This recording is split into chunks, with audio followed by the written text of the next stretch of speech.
د زړه د اخلاص نه خدای ته وجړل جړه د خدای ډېره خوښه ده او الله ته دې زاري وکړه او پروردګار ته دې وجړل ته ګوره ټق و پړق کې به دله خدای قبلوي. سلطان صلاح الدین ایوبي الله په لوی کار اخیستی دی. ډېرې علاقې هغه فتح کړي دي، بیت المقدس یې فتح کړی دی. مصر ته لاړم نو په قاهره کې یو لویه قلا وه، ایوبي قلا. دا د قاهرې نه داسې درې نیمه ګنټو په مزل اسکندریه ورته وایي. د دریاب جنګ یې د انګریزانو سره د برطانیې سره او د دې انګریزانو یو ځل لښکر یې جمع کړی او د انګریزانو په ډېر زور او شور کې ټول فوجي طاقت را مخامخ کړ او دې انګریزانو بحري بیړۍ راوستې. یو غټه بیړه وه بحري چې د دې بحري بیړۍ نه به موږ په بیت المقدس حمله کوو بریدونه. دا مرکه چې وه نو دا د سلطان صلاح الدین ایوبي ته ډېره ګرانه شوه. اوسه پورې خو ما بلا علاقې فتح کړې، خو دا خو د انګریزانو ټول بحري بیړۍ علاج به څوک کوي، هغې سره به څه کوو. شپې ټوله شپه الله ته وجړل. به یې وې الله زه ځان له بادشاهي حکومت ریاست حفاظت او د بیت المقدس حفاظت غواړم خدایه. ټوله شپه ته جاړي نه که نه زمونږ بادشاهان او زمونږ وزیر هر څه به ټیک شي. دې خدای ته نه جاړي، دې له خدای نه سوال کوي، په خپله خدای ته نه جاړي ظالمان. هر چې څنګه راووته نو یو ډېر نیک انسان و، صاحب کشف و، یو بزرګ و. نو چا ورته وی دا علاقه کې یو بزرګ دی، هغه ته لاړ شه. اعلانونه یې علماو ته وکړل چې د خدای په دربار کې وجاړئ. د دې دشمن د دې لښکر او د دې بحري بیړۍ مقابله مونږ ته ګرانه نه شو کولی. بس لنډه خبره دا ده، خدای ته وجاړه. هغه نیک سړي له ورغی بزرګ له، ورته کېناسته. رد زه راغلیم تاله مهرباني وکړه چې د دې موجوده لښکر مقابله زما بحري بیړۍ راوستې ودرولې ده او که دا استعمال شو د مسلمان خلاف بیت المقدس زمونږ نه. ورته ایوبي ته ولې خفه کېږې؟ ستا بیګا د شپې جړه د دشمن بیړه غرقه کړې ده. چې بیګا الله ته کومه جړه کړې ده، د شپې جړه د دشمن بیړه غرقه کړې ده. وی حضرت دا څه وی؟ بېغمه اوسه، ماله مه راځه، تا چې بیګا جړه کړې بیړه چې معلومات یې وکړل واقعي همغه د پېشمني ته خدای ته جړل او پېشمني په هغه بیړه د پاسه ذل طوفان راغلی، ټوله بیړه یې وله غرقه کړې وه. علیه السلام چې کله د فرعون دربار کې لوی شو، فرعون به ډېر قدر کو، ډېر عزت به یې کو، په زویوالی یې نیولې وه. لیکن د هغه په زړه کې خو هغه د ایمان شی پروت و. نو یو ځل داسې په لاره تېرېده د قوم هغې ته بني اسرائیل وی. هغه د فرعون د قوم د یو هلک سره د یو بني اسرائیلي جګړه وه، انختې هغه پې بار وړو چې راشي دا پڼ را سره یوسه. هغه ډېر دروند ونې شوړی او دې فرعوني د فرعون د قوم دې کس د موسی علیه السلام دې قومي واهه چې دا به خامخا ستا پلار به یې موړی. علیه السلام ورغی په منځ کې بیچ بچا کو چې نه شي وړی نو ولې په زور پې دوړی. دې فرعونیانو به د موسی علیه السلام په قوم ډېر زیات ټول کارونه، ګیاګانې، د څارو خدمت، د چوړیتوب خدمت، دا به ټول د دوی نه اخیسته. هغه هلک رانیغ شو چې ته څه کوې؟ زه خو دا ستا د فرعون یې ورته یاد کړه چې زه خو ستا د هغه پلار دپاره لږ یم خدمت کوم. ورته ما ویې نه ضرورت زیاتې به نه کوې. د بیچ بچاو کو، هغه سړي لږه بدماشي وکړه، موسی علیه السلام یو سوک ورکړه. هغه فرعوني له سوک ورکړه، بس د هغه سوک نه هغه مردار شو، مړ شو. یو هغه هلک ته پته وه چې د موسی علیه السلام د قوم دی. فرعوني ته یو موسی علیه السلام ته بل څوک خبر نه شو. جوړه شوه چې یاره د موسی علیه السلام د فرعون د قوم یو هلک چا وجلی دی، خو چې پولیس خواره شو، خفیه ایجنسۍ خورې شوې او سیکورټي چې څومره پټ ایجنسۍ وې هغې خورې شوې چې معلومات وکړي. هغې د موسی علیه السلام قومي یو بل سره په جګړه دی. نو هغه ډاډه و، هغه خو پرون خو موسی زما پره کړې ده او یو یې راله ځای ته رسولی دی. نو چې په جګړه و نو موسی علیه السلام ته یې اواز وکړه راشه شبه دیم نه پشان په ما ظلم کوي لکه د پرون والا پشان دی. بس هغه هلک خو پوه شو، هغه پرونی سړی خو هم د جوړوالی دی. نو موسی علیه السلام ورغی او بیا جوړه کوي. هغه پوه شو چې پرون خو یو له سوک ورکړی دی ته رسولی دی، اوس که د ما له بل سوک راکړې موږ زوړ قاندار ته رسوي.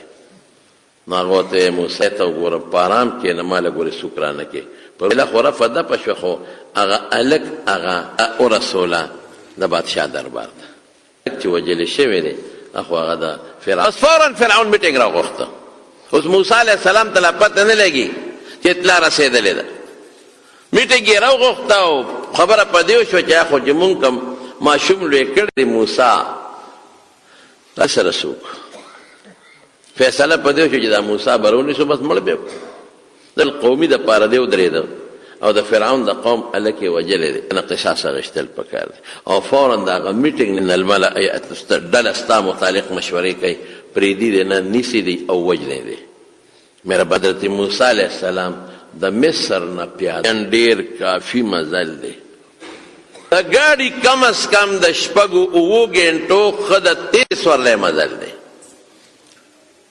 او دشتې بیابانونه دي په دغه علاقه زه ګرځېدلی یم وادي تیح ده او دې خوا بحر قلزم دی د خوږې اوبه هم نشته د څکو کلي هم نشته خو بس موسی علیه السلام ووت روان شو پیاده ځي غریب سره جامې نشته مور ته پاتې شو ورور ته پاتې شو قوم ته پاتې شو نو داسې علاقې ته ورسېږم چې کوم ځای کې د فرعون حکومت نه وي ټول لګیا دی او د فرعون عبادت کوي او فرعون ته خدای وایي دومره محبوب و دي ته دومره خوښ و دومره چې په چوکونو کې د فرعون نو سجدې به ورته لګولې او د دې فرعون شکل واړه واړه بوتان یې جوړ کړي وو کور کې ساتلي او سجدې به ورته ګولې لکه اوس چې مونږ خلک د دې خپلو لیډرانو کم قدر کوو کم لیډر پسې چې کم قوم ولاړ دی که نه بس هغه پسې دی هم ورپسې دی هلکه ډوډۍ درکوي چای درکوي د خدای ظالمه هغه لیډر که په اور ورځي دی ورسره اور ته ننوځي که هغه لیډر په بربنډتوب ورځي دی ورسره بربنډتوب ته ننوځي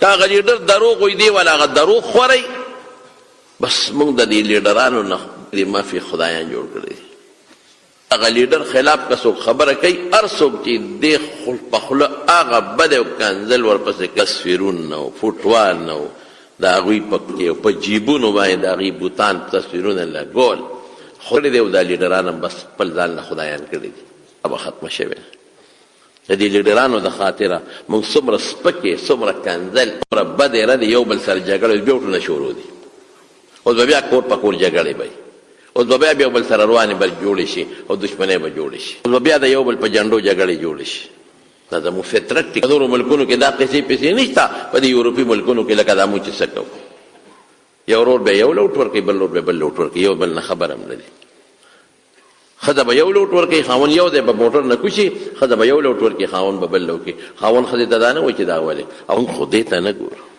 خو هغه کنځل پلار او د نیکه او د قر نیکه هغه مړه والا بار راوباسو په کنځلو یې داسې کوچې چې سمې بدنام داسې دا فرعون د دې خلکو خوښ و زه چې مصر ته لاړم د مصر عجیبګر ته لاړم د فرعون بوت پکې ډانچه پکې پرته وه او د فرعون دومره بوتانو پکې چې د شپې نه زیات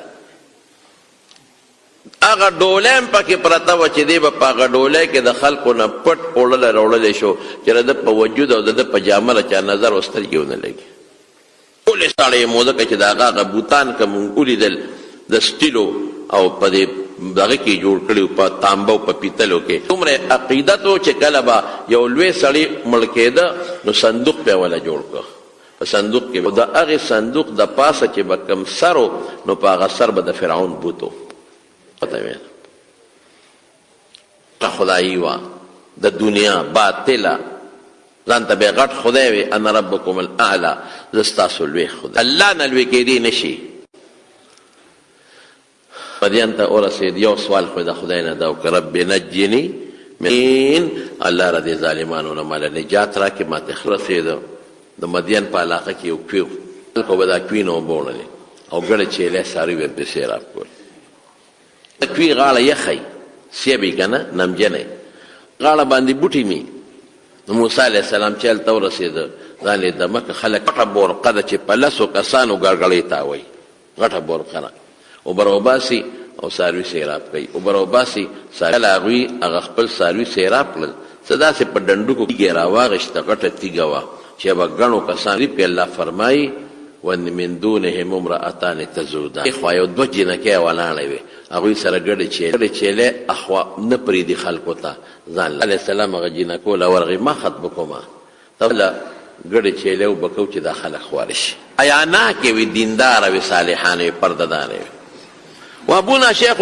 کبیر زمونږ پلار بوډا دی او ډېر بوډا دی او ورورم نشته نو چې تر څو دا خلک نیتلې نانسقي الرعا حتی یستر الرعا مونږ به اله دا ګډه چیلې سیرابو چې دا خلک لاړ شي خلکو کې په ګډه مونږ علیه السلام خو پېښ شو چې دا خو ډېر نیکانې دي خلک لاړل څه لږې اوبې په ډنډونو کې د هغې زنانو د جینکو سارو ته پرېښ یک تنها باندې د کوین هغه سر اوچت کاخوی کېښود هغې خو پیغمبري طاقت و د پیغمبر د 100 جنتیانو برابر طاقت دی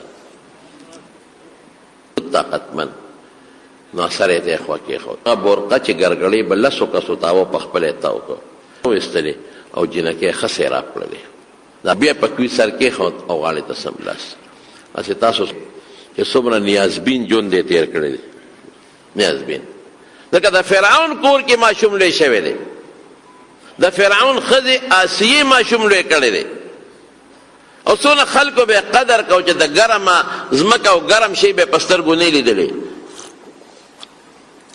تکلیف یې نه دی لیدلی او دا دومره پیاده مزل چې خپې به څونه خوږ شوي لوکې به پې څونه تېرې شوي تندې پې څونه تېرې شوې او دشتو بیابان ته لاړ نو چې جنکې لاړې نو یو تیږې ته یې سر کېښود او د الله نه یې سوال وکړ انی لما انزلت الی من خیر یا الله خیر ستا ته نازلې خدای زه ستا خیر ته محتاج یم الله ولې هلته وکړو یوې دلته وکړه نو الله نه سوال کوې که نه نو خدای پاک ناممکنات هم درته ممکن کوي الله بدله هغه څه په هغه طریقه به د الله پاک دعا قبوله کړي چې ستا په ذهن کې به هم نه تېرېږي یو حدیث د رسول الله صلی الله علیه وسلم کریم صلی الله علیه وسلم فرمایي کلکم ضال حدیث قدسی دی حدیث قدسی هغه چې پیغمبر علیه السلام یې د الله نه نقل کوي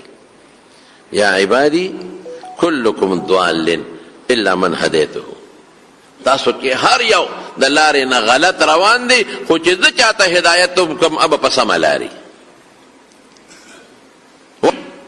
مونږ ته الله هدایت کړی دی په زړه کې راته ایماني جذبه اچولی ده اوس دې وخت کې چې دا مونږ جومات کې ناست یو څه مو خیال دی ډېر خلک به دې وخت کې په دوکانونو کې ناست دي خپله سودا به خرڅوي او ډېر خلک به دې وخت کې فلمونو ته هم ناست دي شاید او په دې وخت کې په نېټ باندې ګندونه هم ګوري او ډېر خلک به په دې وخت کې په زناکارو کې مبتلا ډېر خلک به دې وخت کې په جوارو کې مبتلا ډېر خلک به دې وخت کې شرابونه هم څکي او ډېر خلک به د خنزیر غوښې هم خوري او ډېر خلک به د مسلمان خلاف سکیمونه او سازشونه هم جوړوي مونږ ته په زړه کې د جمعې د مانځه مینه واچوله نو مونږ یې دلته راوستو مونږ ته په زړه کې واچوي چې قرآن زده که نو مونږ قرآن زده کړو یعنې داسې خلک دي داسې خلک دي زما وروڼو چې هغه ښه تعلیم یافته دي ما نه کله تپوس وکړي نو زه ورته یم د قرآن شریف دا پلانکي صورت لوله یاره جوی ما له خو قرآن په ناظره نه راځي بی اے ایم اے دی هلکه دا سکول د اسلامیات دی څنګه پاس کړی د خدای نیکبخته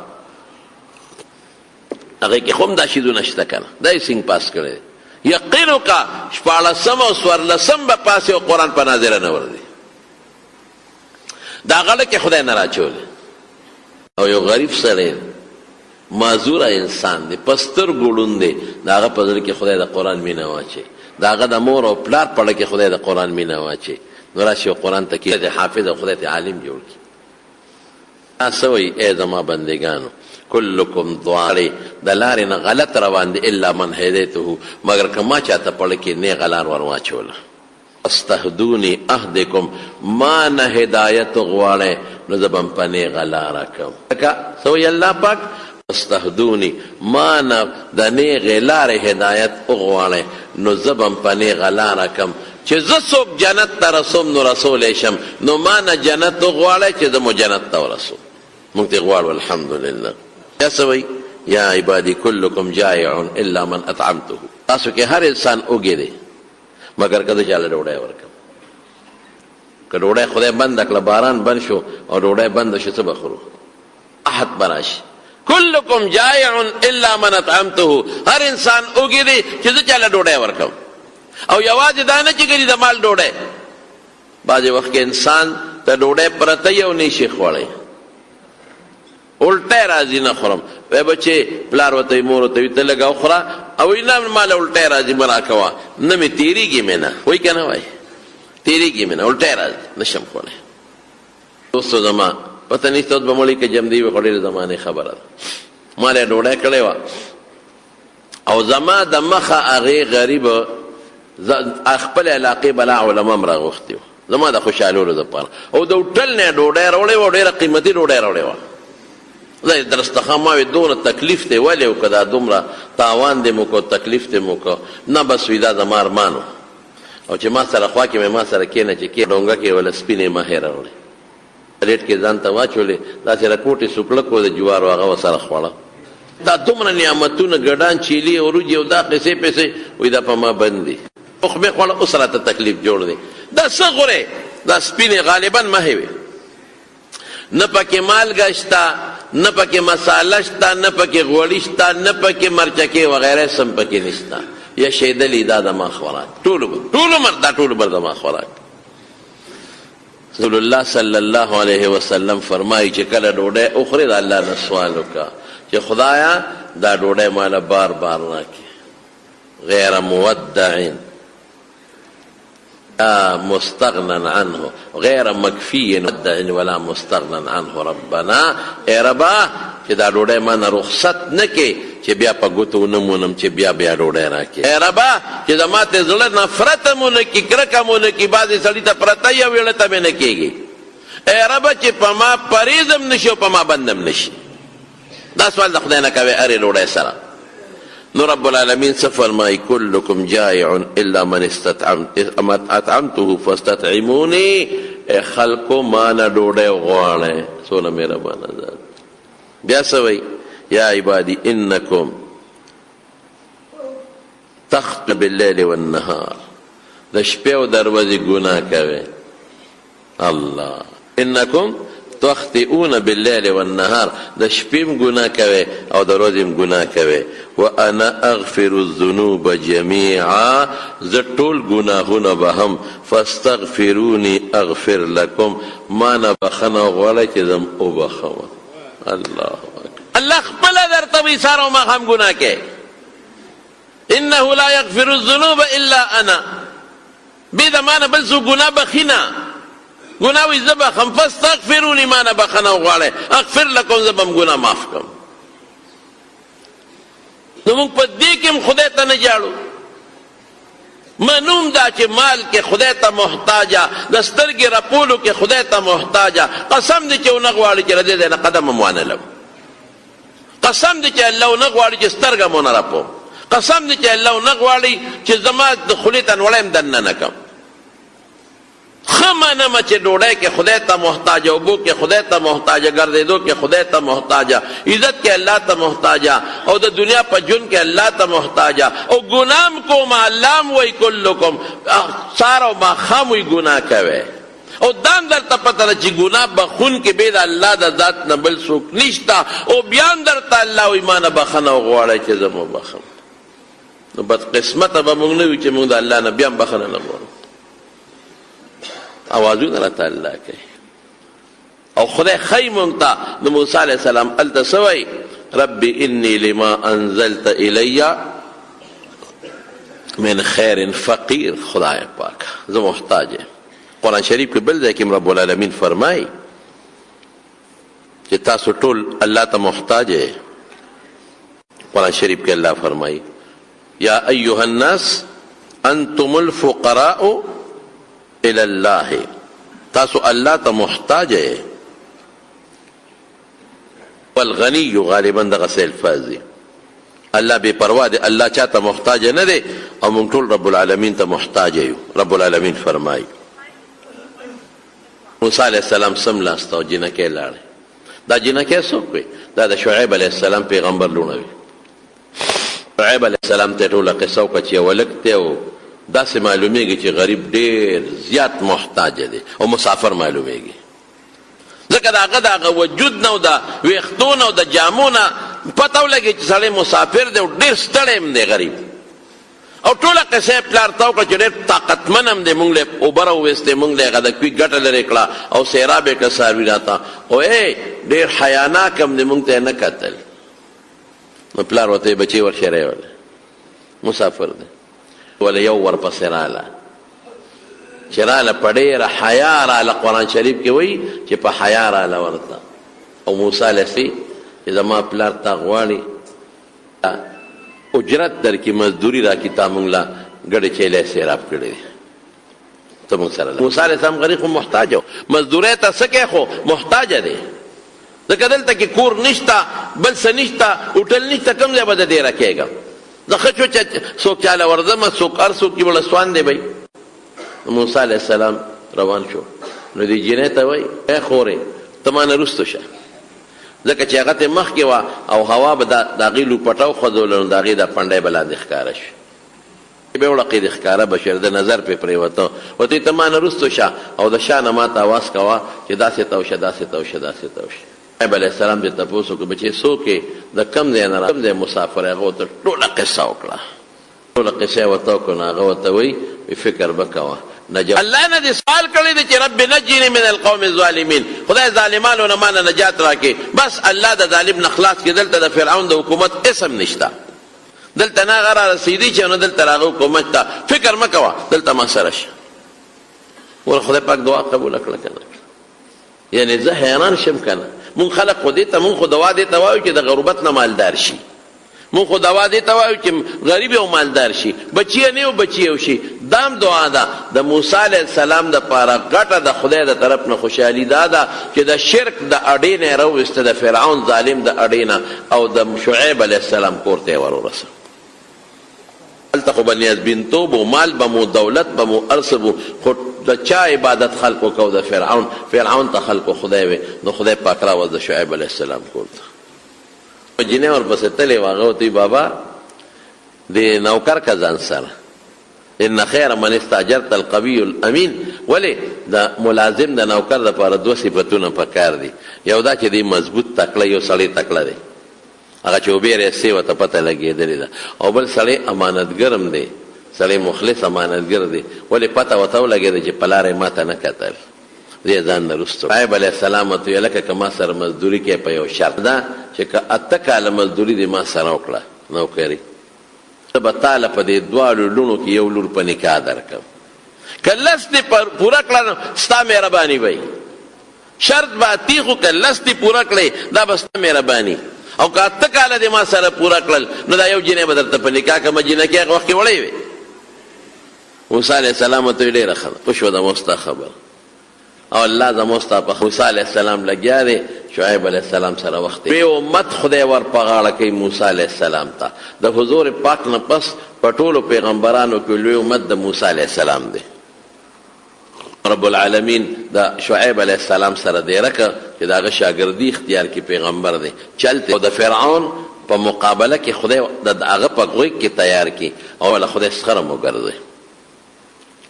علما څوک ته یادوي، لیکن راجح قول دا دی چې 10 کاله یې ورسره پوره کړل د شعیب علیه السلام سره. کاله پس موسی علیه السلام شعیب علیه السلام ته وایي ښی نو زه به لاړ شم مصر ته. اوس 10 کاله بیا سپي دي، ما به څوک پېژني نه، خبره به هم د خلکو نه یېرئ. 10 کاله زړه خبره چاته وي یاده، او نو ما څوک پېژني. څنګه دې خوښه ده؟ هغې بچې لاړ شه، ځه دا کور والا دې ځان سره بوځه، او څه ګډه چیلې هم وله ورکړئ، وي دا ګډه چیلې هم ځان سره واله، او یو امسا راواله په دې کوټه کې د ځان سره یو ساغه امسا، به دې په لاره پکارېږي. موسی علیه السلام به ښه چې کوټې ته لاړه، راواغېسته او روانېده. وي تو ښایه دا امسا؟ وی ته یې ښوله، وی دا کې ده بله راواله، دا زما ده بله راواله. دی لاړ هغه امسا یې کېښوده، بله یې راواغېسته. چې راواغېسته بیا وله هغه په ګوتو ورله. یاره ویله مړه وی دا خو ما درته ووي که نیکبخته، ما درته ووي چې دا کې ده بله راواله، خو چې ته به بیا کېښوده او بیا به یې راغېسته او مقه به ګوتو له ورتله. یاره بس وي دا ستا په قسمت ته ځه. دا امسا وه چې ځان سره آدم علیه السلام د جنت نه لس څیزونه آدم علیه السلام د جنت نه راوړل. یو پکې د امسا هغه ولا ورکړه او را روان شو. تیه په طرف راځي جبل کوه تور چې وته وای، د کوه تور په غاړه باندې راځي. یو طرف ته بحر قلزم دی او بل خوا لوی دشت میدان دی، وادي تیه په دې را روان دی. کله دی کوه تور ته ورسېده، دی غر ته شپم دو، بارانم شو، سیلی شو، طوفانم شو. او دی وخت کې د خدای شان ته ګوره، د بیبي د ولادت تکلیف هم شروع شو. نو مخامخ یې رڼا ولیدله. نو موسی علیه السلام دی بیبي ته وایي وی ته دلته کښېنه او زه ورځمه دې رڼا له. رڼا خو هغه ځای کې وي چې کوم ځای کې انسانان وي که نه، چې انسان نه رڼا کوم ځای کې وي. نو زه ورځمه تاله څه د اور شغله راوړم او یا څه سکروټ کې راوړم چې دلته موږ ځان ته اور بل کړو. تا د دې وخت کې د ګرم سیز ضرورت دی، د اور ضرورت دی درته. نو ته لږ دلته کښېنه او زه ورځم. بیبي ورته څه وایي؟ وی موسی وی داسې وکړه چې یو خو بوټه سپلی په خپو کا، ځکه د علاقه کې ماران لړمانان دي. او دویم دا کونټۍ ځان سره واله، په لاره چې دي بنده ځان سره کونټۍ وړي. بیبي هلته کېناسته ګډو چیلو سره او موسی علیه السلام بره وروخته. دې ته الحمدلله زه ورختلی وروخته. نو هلته کې دا اور په یو اونه کې بلیږي. دته اور ښکاري خو اور نه دی، په اونه کې اور بلیږي. خو دش میدان دی او بیا د شنې اونې د پاسه اور بلیږي. داسې دي. نو د یو جارو راواغېسته، یو شوړه به ورته مونږ ووایو.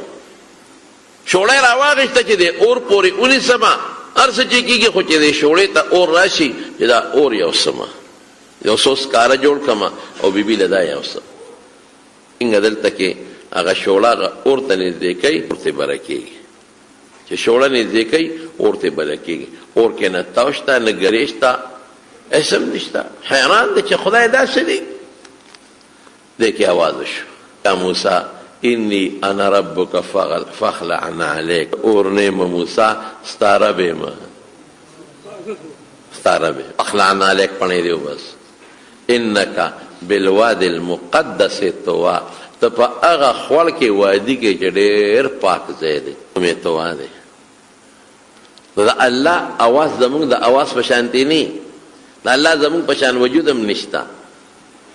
د الله اواز به د هر طرف نه اوري، یوازې په غوږونو نه. نو موسی علیه السلام داسې هم ګوري، داسې هم ګوري، داسې هم ګوري. انا انت یا رب، رب ته کوم ځای؟ ای رب ته کوم ځای؟ پاڼې خو یې ویستلې. هلته ورسره ځای ته زه ورغلی یم. هغه اونه چې په کومه اونه باندې موسی علیه السلام هغه تجلي لیدلې وه او په کومه اونه نه یې د الله اواز اورېدلی و، اوس هم هغه اونه په هغه ځای کې ولاړه ده. ان بشي تکه شنه ونه او نری نری څانګې دي، نری نری څانګې په دې کې دننه ولاړه ده. دام نه چې 24 घंटे په نوري چې سار کې په نور روخیږي، که لږ سات په لګي نو لګي به په بیا په نور هم نه لګي. مونږ چې ورغلو داسې غرمه غوندې ټیم کې حدیث احمد هم را سره و، ایدار شام را سره و، یو بل ملګری هم را سره و. مونږ څلور کسان وو چې مونږ ورغلو د خالي ورځ وه. نو خلکو وی چې نن خو د اجازت نشته دې ته دننه د تلو. ولې؟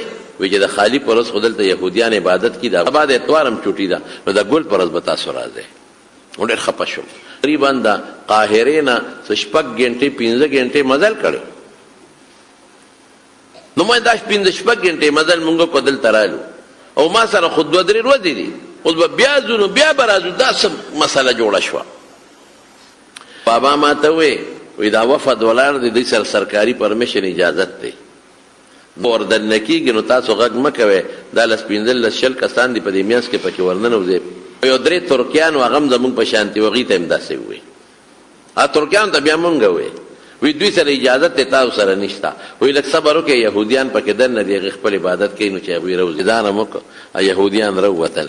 چې راووتل دروازه یې کوله وکړه چې کوله وکړه هغه چینیانو پکې هغې ورتلل بس موږ هم دغې راپس یو کس والي وي دا خو د دوی ډلې والا نه دي خو بس موږ څادر په سر راواچو غږ هم نه کوو پکې ننوتو هغه وایي چې یو ځل دننه ننوځې بیا هم څوک نه راوباسي دننه ورغلو نو په هغې کې 3 عبادت خانې دي یو د یهودیانو عبادت خانه ده په دغه بلډینګ کې ده یو د عیسایانو عبادت خانه ده او د پاسه به زموږ د عیسایان هم ځي هلته خپل عبادت کوي یهودیان هم ځي د خالي پر هلته خپل عبادت کوي او مسلمانانو جومات هم ځي آبادي ده یو خوا هم غرونه دي بل خوا هم غرونه په منځ کې دا ځای دی او دننه چې ننوتو نو بیا هغه کویم دی چې کوم ځای کې الله پاک ورته اوبه پیدا کړې وي کویم پروت دی په هغې سر د پاسه پروت دی چې سر ورتا کې لاندې اوبه راته ښکاري نو هغې خیر د موسی علیه السلام پرزي بوتان هم جوړ کړي دي تصویرونه په دیوال د موسی علیه السلام تصویر دی د مورې دی د هارون علیه السلام دی دی فرضي جوړ کړی دی نو د موسی علیه السلام شکل چاته څه معلوم دی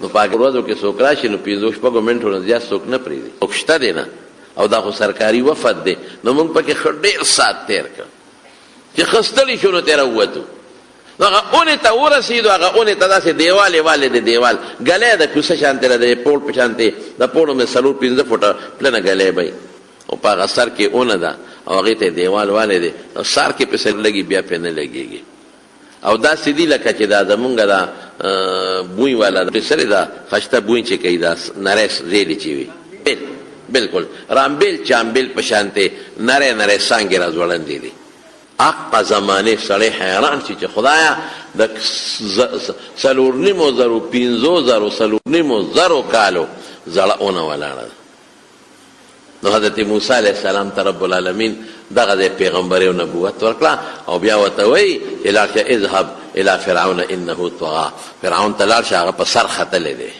کبر یې کړی دی او ما ته یې راوبلې ورته ووایه چې ته او زما خدای ته یې راوبلې نو موسی علیه السلام دلته بل سوال وکړه ګور اوس پیغمبر دی خو الله ته موقع په موقع سوال کوي او الله دعا قبلوي بل سوال یې ورته څه وکړه ورته وایي الله فرعون خو ډېر لوی دشمن دی د سره به څه کوم ځکه ماشوم ورسره لوی شوی دی هر څه ورته معلوم دي دویم دا دی چې زما ورور دی هارون هغه سره به څه کوم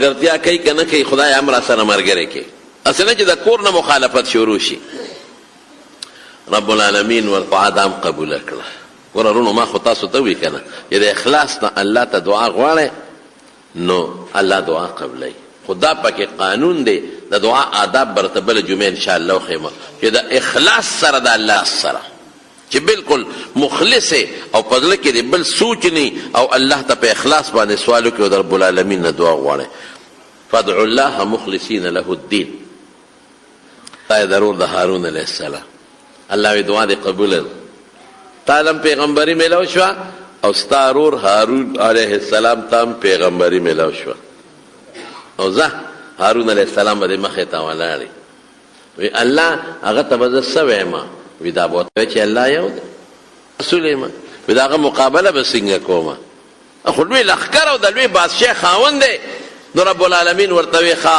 داسې وکړه چې دا کونټۍ دې په ځمکه وغورځوه چې کونټۍ یې په ځمکه وغورځوله نو اذا هي ثعبان مبین یو لوی اجدها ته خدای پاک جوړه کړه نو موسی علیه السلام ته شاته شو ویرېد چې خدای پاک داسې وشو ځکه غټه اجدها وه وی الله پاک وی لا تخف هېڅ یېره ونه کې ګورې مه کوه ور دې کونټۍ له ګوتې کونټۍ له ګوتې یې وړلې واپس ته امسا جوړه شوه بس دا داسې شعر چې ستا د پیغمبرۍ دلیل هم شو ځکه معجزه د پیغمبر د پیغمبرۍ داسې معجزه مې درکړه چې د فرعون پلار به درته ټرت پمونه کې ټرت واقعي چې دغه کونټۍ نه امسا نه دغه جوړېږي مار جوړېږي او د لوی نه لوی پهلوان دی اخو د ټوپک تماچې ډز نو چې لرې دی نه کوي که نه غټ پهلوان دی خو مقابلې له خو به درته راځي که نه نو که هغه سره غټه توپ هم یو تا ته مقابلې له راغی او غټ اتیمې او دا شی دی ورته وروغورځو ته ګوره دا غټې زونو ته بیا او دویمه نښه یې وله څه ورکړه وی لاس یې د ترخ کې یو ځای که چې یو ځای که اوس یې راوباسه چې راوویسته د هغې نه رڼا ختله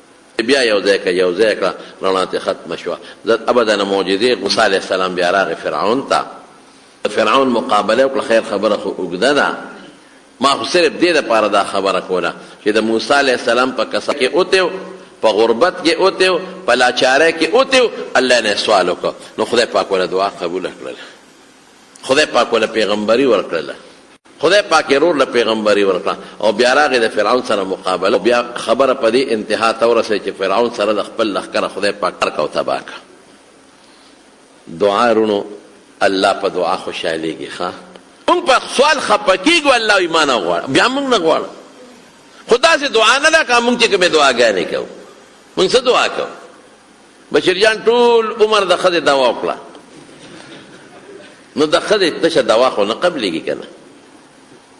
دعا سره خیرات پکاري، دعا سره څه پکاري؟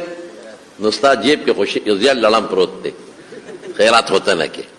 دعا سره الله ته جړا پکاري، او دعا سره یوازې د دنیا دعا به نه کې، ورسره به د آخرت سوالم کې. خیر زه آداب د دعا وخت ختم دی، دا به راته انشاءالله العزیز آینده جمعه کې بیان کوم. نو زمونږ د ایمان، زمونږ شریعت دا ټول د رسول الله سره ډېرې دعاګانې ګورې غوښتې دي، لږې نه ډېرې زیاتې دعاګانې مونږ له غوښتې دي. پیغمبر ته ډېر زیات سوالونه کړي دي، او بیا بالخصوص زمونږ د خلکو حضور پاک ارمان کړی دی. یو ځل رسول الله صلی الله علیه وسلم او فرمایل لوددت انی لو رأیت، ارمان که ما خپل رونه ولیدلې.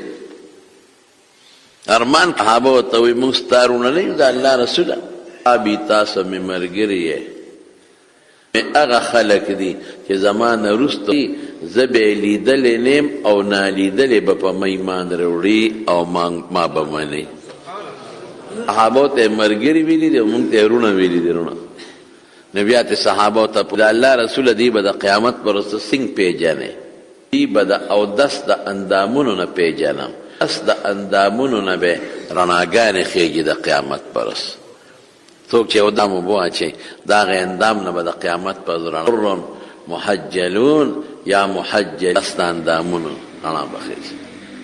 ډېر لوی کرم دی د پیغمبر مبارک چې زموږ درس د هغې د برکته دی. مونږ څه کوو؟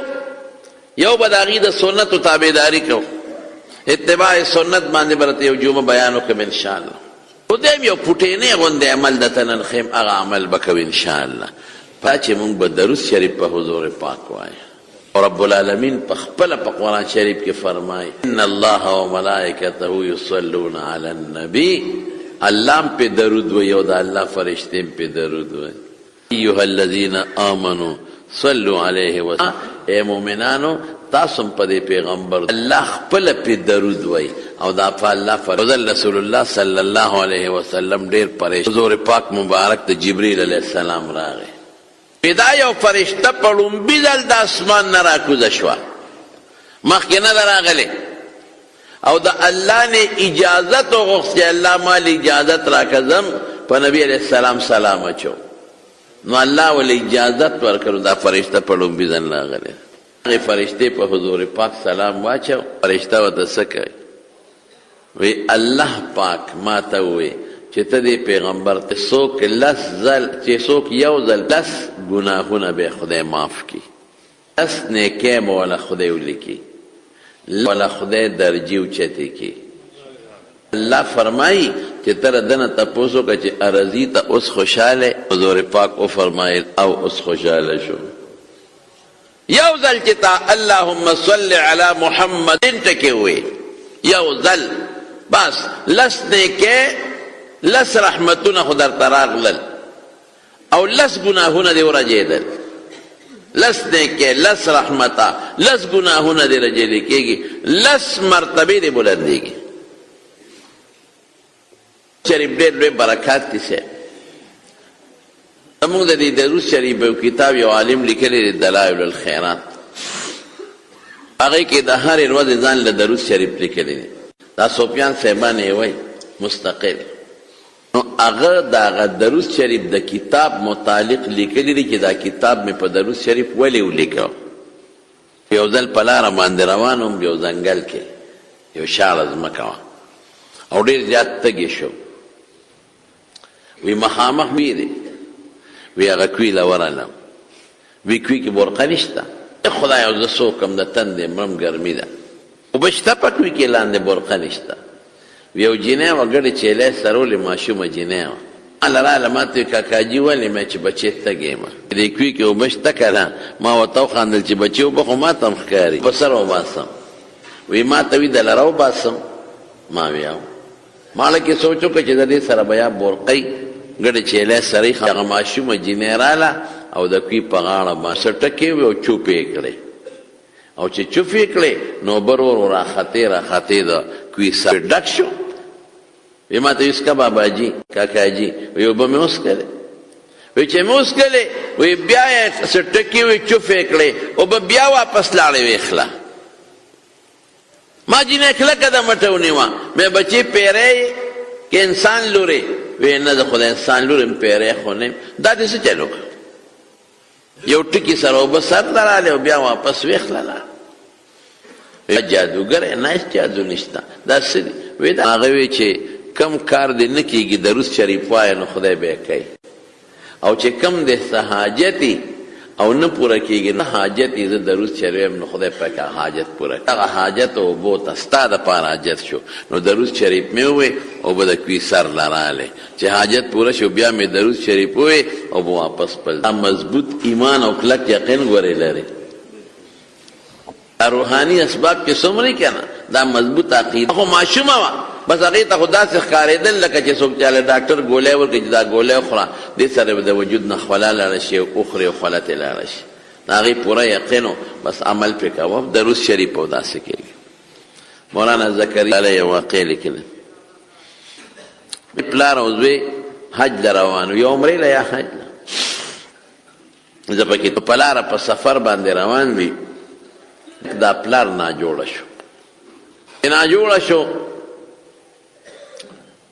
الا ورته نه شو ایساری دی قافله ته لاړه او ده ته یې وی چې بس ته دې پلار ته کښېنه دې تلي نه شي او ته یوازې تللی نه شي نو ته ده ته ایسار شه قافله ته لاړه او دی خپل پلار ته ناست دی پې څادر د پاسه واچو او ډېر دړمن او غمجن و خدای پاکه پلار مې مړ شو دا خو د سفر زندګي ده او سفر دی دلته خو زما څوک شتم نه دشت و بیابان هم دی نو ده په هغه پلار سې کم کلی و هلته لاړ او هلته خلقو ته اعلان وکړه چې خدای مه بخه زه مسافر او پلار مې قافله کې تلو او پلار راته مړ شوی دی مهرباني وکړې راشه زما پلار ما سره ښه کې هله ښه خلک و وی ضروري کوم ځای دی پلانکي ځای کې ځه مونږ چارې بیلچی کفن درړو فکر مه کوه تلې پلان له ځه مونږ درځو راغی او چې څنګه دی پلار ته کېناست پلار خر د مخ نه هغه څادر لر کا پلار ته ګورو پلار ته یې وکتل د پلار مخې د خر ګرځېد مخې بدل شوی مسخ خدای پاک د حضور پاک د امت نه د پیغمبر علیه السلام په برکت او په دعا ختمه کړې ده خو داسې یو کس کېږي په امت من حیث الامت به نه کېږي ځکه رسول الله صلی الله علیه وسلم دعا کړې ده څنګه مخ د خر شوی دی د فوراً په څادر د پاسه اچولی دی او په د دومره هیبت راغی چې دی بېهوشه شوی دی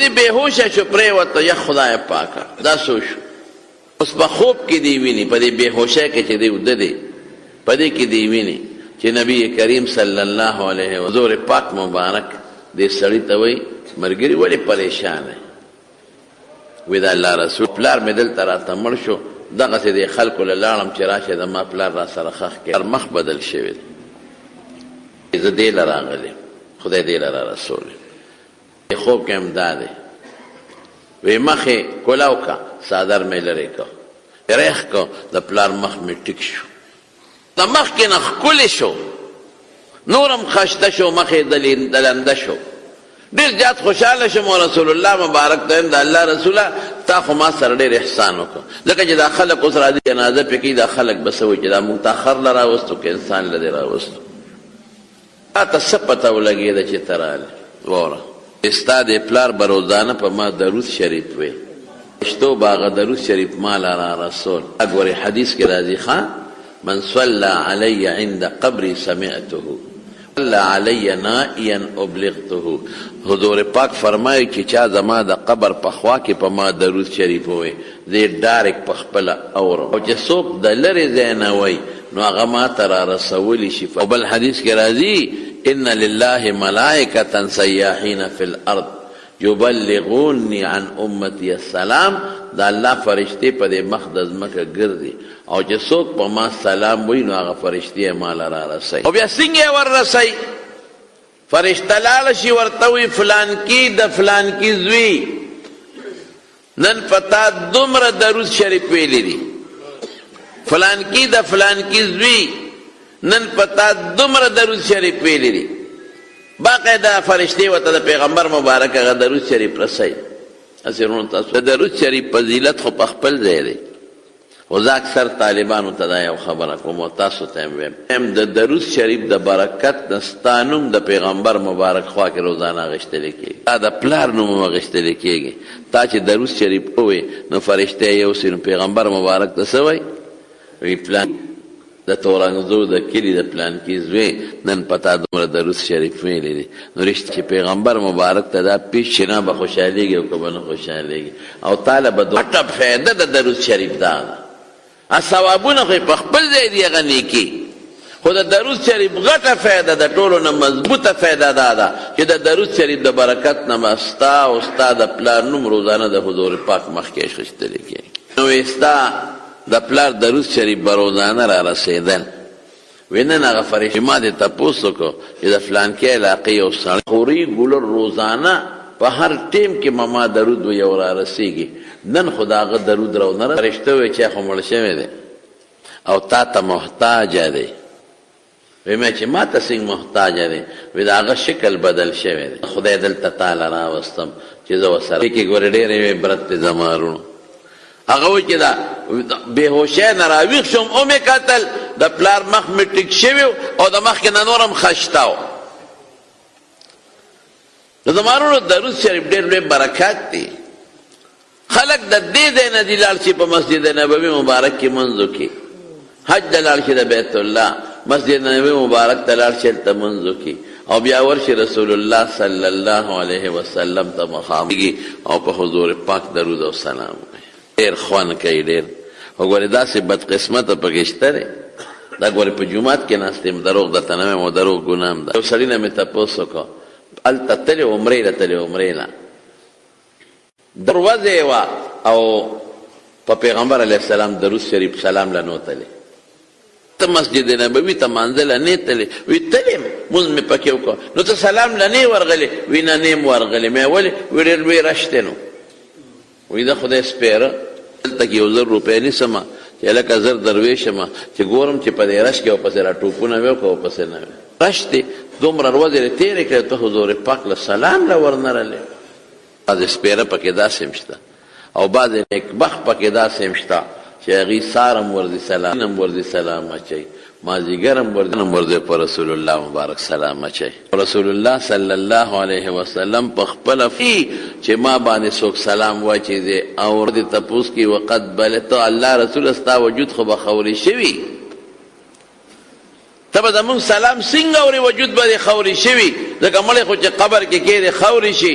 نو حضور پاک او فرمایل ان الله حرم على الارض ان تاكل اجساد الانبیاء، الله په ځمکه حرام کړي دي چې د پیغمبر غوښې به نه خوري، د پیغمبر وجود به نه خوري. فنبی الله حی یرزق، د خدای پیغمبر په قبر کې جمدې د روزي ورته ملاویږي.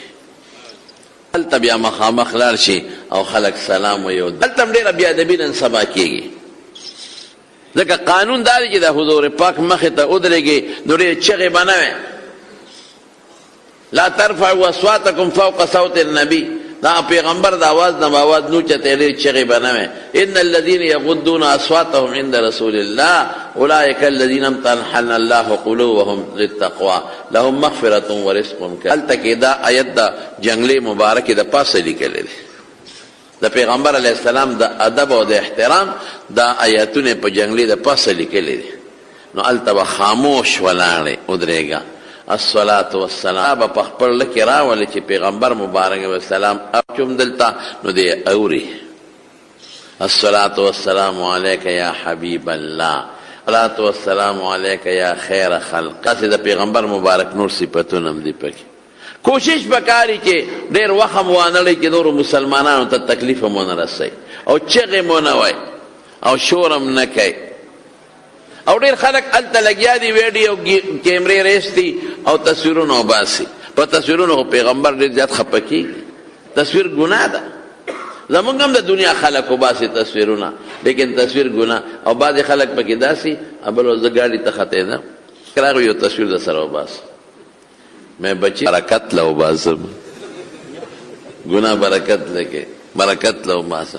ما وی ګناه ده پکې بچي، وی برکت له وباسو. ټول هلته کې په حرم مبارک کې خلک ناستي ویډیو کیمرو سره ویډیوګانې جوړي او یو بل له تصویرونه وباسي. نو د حضور پاک مبارک د قبر مبارک سره خواجو سازي کول او ویډیو جوړول دا ګناه ده، ناروا دي. او هلته څوک چغې وباسي نو چغې به هم نه وباسي، په ډېر اطمینان او په ادب به په حضور پاک سره. بیا چې یو قدم ورمخکې شي نو د حضرت ابوبکر صدیق رضی الله عنه مخ دی، هغې ته یو سوړه مخامخ ده، نو په هغې به سلام وایي. هغې باندې به صلات نه وی، صرف سلام به چې السلام رسول الله صلی الله علیه وسلم، یا رفیق رسول الله صلی الله علیه وسلم. هغه چې کوم صفتونه دی به وکړي. او چې یو قدم ورمخکې شي نو بیا یو بله سوړه د حضرت عمر فاروق رضی الله عنه مخ ته ده، هغه به هم صفتونه وکړي. بیا خلک لږ مخکې شي مواجهه شریفه، نو قبلې ته مخکې د الله نه سوال کوي، د حضور پاک نه به سوال نه کوي، د هېچا نه به هم سوال نه کوي. سوال به په دې ټولو څیزونو کې موږ د چا نه کوو؟ الله نه به کوو. الله ته به ودرېږي او قبلې ته به مخکې، نو د الله نه به سوال وکړي. هلته ډېر خلک دي او سلام اچي او ډېر خوند کوي هغه ځای کې سلام. خو دا پکې شرط دی چې په هغوی سلام اچي نو بیا به ورسره په دواړو شیخینو په حضرت ابوبکر او په حضرت عمر هغوی به هم سلام اچي. زمونږ د مولا علي قاري لیکلی زه به راته نه اشعة اللمعات کې شیخ عبدالله رحمت الله علیه لیکلی دا د مشکات شریف محشي دی. یو سړی هغه به مدینې منورې ته راته او په نبي علیه السلام به سلام اچو. خو د هندستان نو یو کال حج لته دی د ابوبکر او د عمر رضی الله عنهما مناقبو کې لیکلی دی. اوس هم چې څوک حج ته ځي نو دوستان وله راغونډ شي، نو هغه حج لته نو یو دوست بل دوست نه تپوس وکړه تا له سره وړم ستاسو سوال جواب دی. دوست یې نو هغه داسې خراب سړی و، د صحابو پسې به یې بد رد وی. نو هغه له ورغه څه دي څه دي پکار چې دله نه وړم، وی زما خو هېڅ هم نه دي پکار، نه کسبي ما ته ووایه یاره زما یو سوال جواب دی که دا کولی شي ټول به وکړم، که زما په وس کې وي ستا په وس کې دی، ولا والله سره وس کې ولې به نه پوره کوم وعده ده. وی چې خله حج وکړي او بیا مدینې شریفې ته لاړ شي، مدینه منوره کې په حضور پاک خپل سلام بل سلام هم رسول شیخه هلته خلکو ته وایي زمونږ سلامونه ورسوئ. نو ډېر شي وي نو خیر داسې ویلې چې الله ته وایه یا الله ما ته چې د پیغمبر علیه السلام متعلق چا سلام ویلی دی خدایه خلک تا ته واسطې یم هغه سلام ورته ورسوه. او که نومونه درته یادي نو ویلیم چې د پلانکي له طرف نه سلام السلام د پلانکي چې خپل سلام واچوي نو زما سلام من په حضور پاک. بیا به ورته دا سوال جواب وکړي چې زما هغه دوست وایي چې زما ستا ملاقات ته ډېر زړه کېږي، تا سره خوا کې دا دوه کسه پراته دي ابوبکر او عمر، دا ستا دشمنان دي، دا دوی د وجې دله نه راځم، دا مې په سترګو ښه نه لګي. مې چې هلکه ظالمه دا چې نه بس دا مې نه لګي، مې چې دا خو زه نه شم. چې حج مې وکړو او مدینه شریفه ته لاړم، په مدینه شریفه کې حضور پاک مبارک ته ودرېدم او خپله دغې سړي سلام مې په پیغمبر علیه السلام کوی. وی مې نه خو وایي چې هلکه ستا د چا وجلې نه دی، نقل کفر نه باشد، دا خو زه نقل کوم. ما وی د الله رسول زما یو دوست دی او پلانکې د پلانکې زوی دی او د هندوستان د پلانکې تا سلام وایي او د سلام نه پس زما هم دشمنان دي او ستا هم دشمنان دي. دا مې ووی وی رالم خپل بلډینګ ته وده شم سمله خوب کې خپل کلي نم چې خپل کلي کې یم او دې کې نبی کریم صلی الله علیه وسلم دی او ملګري ورسره دی. دغه دوست مې موالاړ دی. وی حضور پاک ما ته وایي په دې خوب کې فرمایي چې دا سړی چې تا ته وایي چې د ابوبکر او عمر د حضور پاک دشمنان دي. نبی علیہ السلام حضرت عمر ته اشاره داسې وکړه په ګوتو، هغه ګونکه په ګوته اشاره وکړه. وی عمر صاحب سره وی ما د خوب دا تعبیر وویسته چې یاره دا سړی خراب سړی دی او حضور پاک په خپل مرګرو خپه شو. نور د حالاتو نه نیم خبر. وی چې د حج نه واپس آشنا مې رانغی. وی چې مې په قلار شو نو زه لاړم کلي ته چې ما دا دوست بیمار به چې ما له رانغلی لږ بیارته وی چې زه ورغلم دروازه مې ووایه اواز راکړه څوک یې مې زه پلان کیم د حج اوس ما له ملاقات له رانغی رالم که ناجوړی چې دې تپوس وکړم وی هغه دا وی دی وی ما ورته وی چې کله څه چلو کله مړ شو یاره وی په پلان کې ټیم باندې وصلخانې ته ننوتې باتروم ته ونوت مونږ ورپسې ورډبه خو جواب یې نه راکړ کم دروازه ماته کړه چې دروازه ماته کړه نو په غسلخانه کې چا په توره والی سړی نه دی معلوم چې چا په توره والی تا ته دی وی ما ورته چې تا ته دا ورځ ټیم معلوم دی وی چې ولې نه د خاوند د مرګ ورځ خو خلکو ته معلومه وی قسم دی اقا ټیم و چې کم ټیم ما خوب لیدلی وی ما ورته وی چې وهونکې ما ته معلوم دی وی څوک دی ته خو حج ته تللی وی ما حضرت عمر فاروق رضی الله عنه دی او د مې سروا دی او مفتی محمد شفیع صاحب رحمت الله علیه یو کتاب د کشغې کې یو واقع لیکلی درته حواله درکوم کې لیکي چې یو سړی په مدینه منوره کې اوسېده ډېر نیک حج له به ته خو وخت به یې تېره پخوا به خلک لاړل نو مدینه منوره کې به ډېر ټیم تېرو اوس خو هغه وختونه څوک نه تېروي او نه تېرولی شي اوس خو اتر ورځې تېرېږي مدینې منورې ته اتر ورځې کې بعضې بدبخته داسې وي چې اکثر منځونه په بلډینګونو کې کوي هلکه چې مدینې منورې باندې خدای در باندې فضل وکړو لاړې ته هر مانځله جومات ته ځه د مسجد نبوي مبارک د جومات خو ډېر لوی فضیلت دی یو حدیث کې راځي چې مسجد نبوي مبارک کې د یو منځ که دومره ثواب یې کېږي لکه نورو جوماتونو کې چې زر منځونه کړي بل حدیث کې راځي په ابن ماجه کې دی اگر چې هغې کې یو راوي دی بل کې داسې دی چې که یو منځ دی په مدینه منوره کې وکړه دومره ثواب یې کېږي لکه د نورو جوماتونو کې چې د زموږ بدقسمته خلک په هغې کې هم بلډینګانو کې پراته دونه قیمتي منځ دی چې څوک حج او عمرې له لاړ شي هر مانځله جومات ته ځي او چې هلته کوم اوسېږي بعضې مسافر دی هلته مزدوري کوي د چا دوکانونه هغې ته هم دا وایم چې کوشش کوئ چې کله د خپل کار خو ټول اوزګاري خلک که نه نو هر سار مانځله مسجد قسم دی که دا وخت په ګوتو راځي ګوتې به مروړي چې پاکستان او ماسخوتن هم ټول خلک اوزګاري نو سار او ماسخوتن دا دوه منځونه خو پکې کولی شي نو زه مسافرو ته هم وایم که ګاډی درته میلاویږي په ټکسي ځان لکوی څلور پنځه کسه خو حرم ته ځئ منځ پکې او یوازې د حرم جومات نه دی هغې کې مبارک ځای نه دی ریاض الجنه دی روضة من ریاض الجنه حضور پاک ورته رکه ویلې ده هغې کې مقدس ستنې دي یو ستن ده استوانې عایشه ورته وایي د هغې متعلق عایشه بیبي فرمایي وی ما ته حضور پاک فرمایلی و چې دا ځای راته ښولی و چې که خلکو ته د دې د فضیلت پته ولګي د جګړې به یو بل سره وکړي ما ته ځای وښایه نو ځای هغې ته ښولی و په هغه ځای مې یو ستن ولاړه نو بعضې خلک خوش قسمته او دوه رکعته نفل پکې کوي او بل خو دا هغه ځای نه چې کوم دی رسول الله مبارک 10 کاله تېر کړي دي ټول منځونه یې پکې کړي نو دغه حالم به ته او په نبی علیہ السلام مبارک به درود شریف وي او خوشحالي اواز به وي خلکو له به خوند ورکاو یو سړی په مدینه شریفه کې هغه ولا ډوډۍ نو چې څنګه یې بوته نو مالدار سړی و نوکران یې مفتي شفیع صاحب لیکلی نوکران یې د مخکې نه ورته په کوټې ته دننه که او ورته ویې ښه به راوباسه ته چې په پیغمبر علیه السلام صفت کې درود سلام نو ټیک ته وایې زموږ اعتراض نشته فکر او په عمر ولې وې تیره وویسته ولې پرې کړه وایي په دې ژبه تا د هغوی صفتونه کړي دي یو سوال چې دلی جوړه کړي هغه سړي ته خو پته وه چې ژبه پرېش دونه وینه چې سړي جم دی پاتې کړي دلی ژبه لاس کې ورکړه رامنډه یې کړې دروازې وي په دې بېهوشۍ کې نبی کریم صلی الله علیه ما ته وایي چې ولې جاړې مې ستا د دې ملګرو په صفت کې زمانه دا د ژبه لا حضور پاک راته وفرمایل راکړه دا ژبه دی اوس بېهوشه دی وده دی هغه ژبې مونډ ژبې پورې یو ځای کړه وی کوه خبرې به شروع کړې ټیک شومه او راویښ شو بلکل ټیک لکه چې نو ژبه باندې مې داغ نه او تکلیف نه اوس خو ډېر خوشحاله شومه رالم ښه شوق سره به مې بیا درود سلام په حضور پاک او په دواړو مرګرو.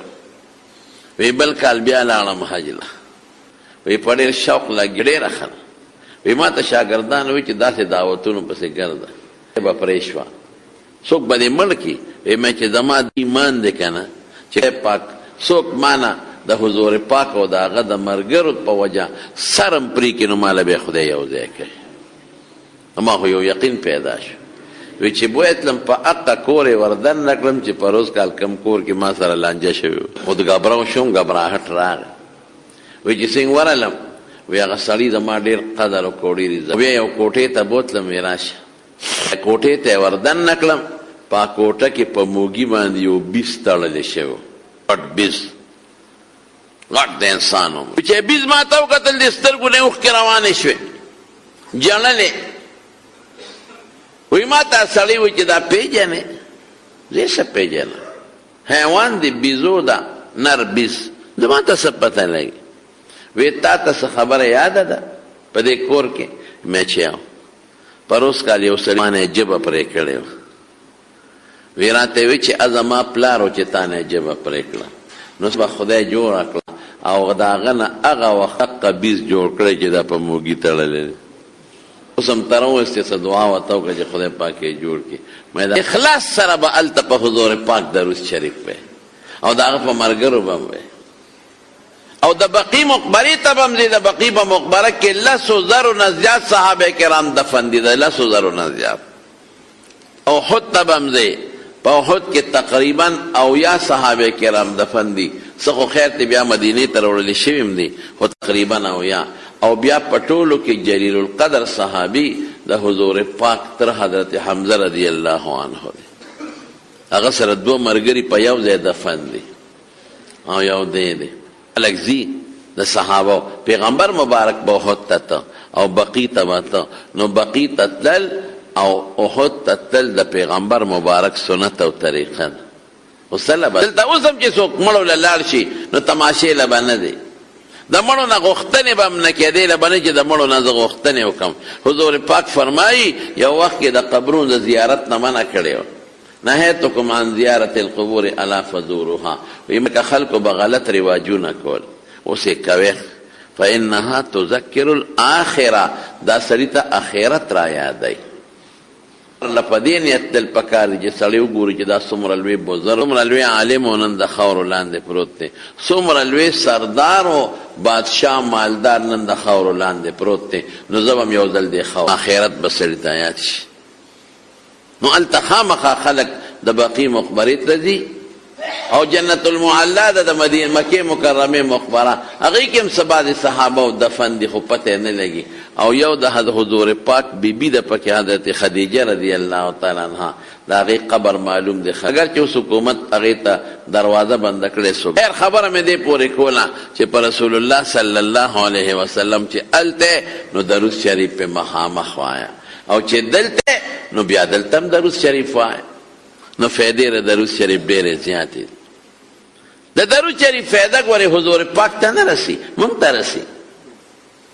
یو حدیث دی د رسول الله صلی الله علیه وسلم، ان اول الناس بی یوم القیامه اکثرهم علی صلاة. وی چې څوک په دنیا کې په ما درود شریف ډېر وایي نو د قیامت په ورځ ما ته ډېر نږدې وایي. نو درود شریف د حضور پاک د نزدېکت ذریعه ده، د قیامت پر ورځ پیغمبر مبارک ته ډېر زیات نږدې. او یو حدیث کې راځي یو صحابي د رسول الله مبارک نه تپوس وکړو د الله رسوله څومره درود دله وویمه؟ نو حضور پاک ورته وی چې څومره ویلی شي وایه. وی ښه داسې به کوم چې نیم وخت به دله درود شریف ویم او باقي نیم کې به ځان له دعاګانې. وی ډېره ښه ده خو که د دې نه دې هم زیاتوالی وکړه نو ښه به وی ښه 2 وخت به تاله درود شریف ویم، یوی څه به دعا ځان له غواړم. وی ډېره ښه ده خو که د دې نه دې هم زیات درود ووی نو ښه وی. وی ښه ده الله رسوله به ټول به تاله درود ویم او ځان لاړو دعا نه غواړم. نو حضور پاک ورته څه وی؟ وی بلکل ټیک ده، الله دې په دعا خبردار دی، دعا به دې خدای قبوله کړي او غم به دې خدای ختم کړي. درود شریف کې څوک وایي غمونه هم پې ګورې ختمېږي. تا پړې کې څه حاجت دی که ته نه غواړې الله ته خپته الله ته خبردار دی هغه حاجت به خدای پاک پوره کړي او دعا مو سره قبلېږي کله چې دعا کوې مخکې وروسته ورسره درود شریف وایې ښه کله چې کوې یو صحابي دعا وکړله حضور پاک ورته وی ایها المصلی قد عجلت منگزاره تلواره دی وکړه نو د الله رسول څنګه وکم وی چې کله سوال وکې او دعا کې نو بیا په آخر کې په معرف وایا نو خدای بری دعا قبول کړي د دعا دپاره 3 آداب په ذهن کې کېنوي آداب خو ډېر زیات دي خو 3 لومبی د خدای حمد وایه کلم کې دعا کوي چې نور څه نه یاد دا خو درته یاد دي چې الحمدلله رب العالمین دومره پورې مو وایه بیا ورپسې درود شریف وایه درود شریف پسې بیا د خپل اخلاص نه د زړه نه دعا کوي او په آخر کې بیا درود شریف وایه دعا به قبلېږي که خیر انشاءالله نو درود شریف وایه ښه بعضې خلکو یو پروپیګنډه کړې ده وایي په ناسته به وي په ولاړه به نه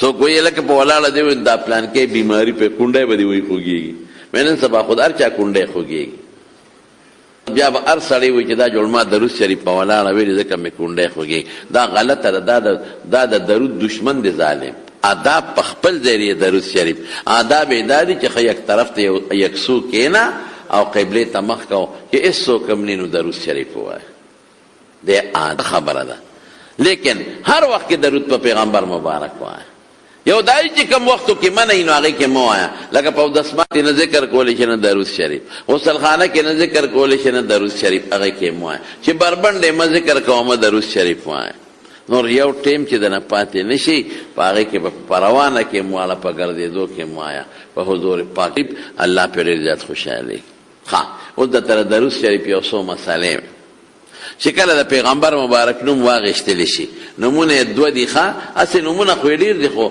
دا ذاتي 2 نومونه دي یو محمد او بل احمد صلی الله علیه وسلم دې 2 کې چې یو واغېستلی شي نو یو ځل درود شریف واجب دي خامخا به وایه او نه وي ګناهګار شي او هغې کې یو حدیث دی د حضور پاک مبارک رسول الله مبارک یو دل د دې منبر په دې لومبی پوړی قدم کېښود نو وی آمین چې په 2 کېښود بیا وی آمین نو چې په 3 باندې کېناست نو بیا وی آمین نو چا صحابو ته تپوس وکړه د الله رسوله مونږ خو چا دعا ونه رېده او ستا آمین هم واورېد وی په یو پوړی چې مې قدم کېښود نو حضرت جبریل علیه السلام ما ته وی چې د چا مور او پلار جمدي وي او دې دومره خدمت ونه کړي چې د دې مور پلار په خدمت ځان جنت ته ورسوي دې هلاک کړي رغم انف رجل او د دې په خاورو ککړه شي خدای دې هلاک کړي نو لکه دې نه څه معلومه شوه چې مور پلار د چا جمدي وي دې به خدمت کوي دومره خدمت به کوي چې د مور او پلار د خدمت د وجې ځان جنت ته ورسوي او که دومره خدمت ونه که نو ګورې خیره چا کړې ده جبریل علیه السلام آمین پې چا ویلی دی حضور پاک نو دا خیره به قبلېږي که به نه قبلېږي ټول د مور او پلار قدر کوئ ښه او عزت او احترام چې څومره نوجوانان دي ټولو ته زما له طرف نه دا یو وصیت دی چې هر ماښام ماسخوتن پلار له په دې اوږو یو 2 لاسونه ږدي خپو ولې یو 2 لاسونه ږدي مور له په اوږو یو 2 لاسونه دې ته ستړی کېږي نه یو 15 منټه خو د هغې د زړه نه به راته دعا وخېږي دعا او دغه دوا ډېره زیات قبلېږي هسې مور پلار دعا کوي خو دغه ډېره قبلېږي کله څه شی راوړې نو کوټې ته پټ په جورابه کې شی مه تختوه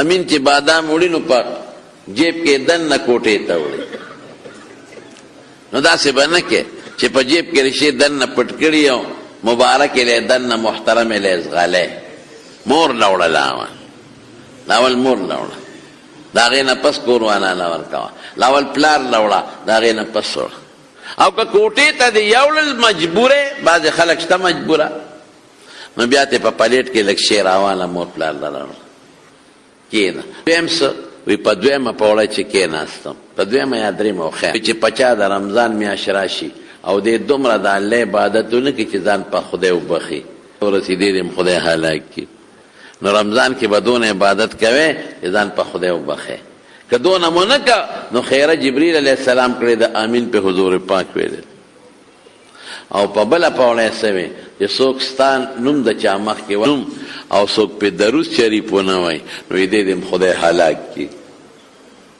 نو خیره جبریل علیہ السلام کړی دا او آمین په رسول الله نوم واغشتلی شي نومونه سو شو محمد یا احمد نو ټول به یو ځل درود شریف وایي ښه اللهم صل او که بار بار په یو مجلس کې نوم اغشتی شي لکه یو نعتخوان دی بار بار وایي نو په لومبي ځل ویل واجب دی درود شریف او بیا مستحب دی چې وی مستحب بلکې بعض فقها خو چې په هر ځل به واجب دی وایي خو خیر راجح قول دا چې یو ځل واجب بیا مستحب او که د پیغمبر مبارک صفت واغشتلی شي لکه رسول الله شو نبی درود شریف واجب نه خو مستحب دی درود شریف کم بهتر دی پټولو کې بهترین درود دا د مانزه درود ابراهیمی دی اللهم صل علی محمد وعلى آل محمد کما صلیت علی دا یو درود شو اللهم بارک علی محمد وعلى آل محمد کما پټولو کې دا بهتر لیکن هر اللهم صل راضی یا وصل الله ټکی راضی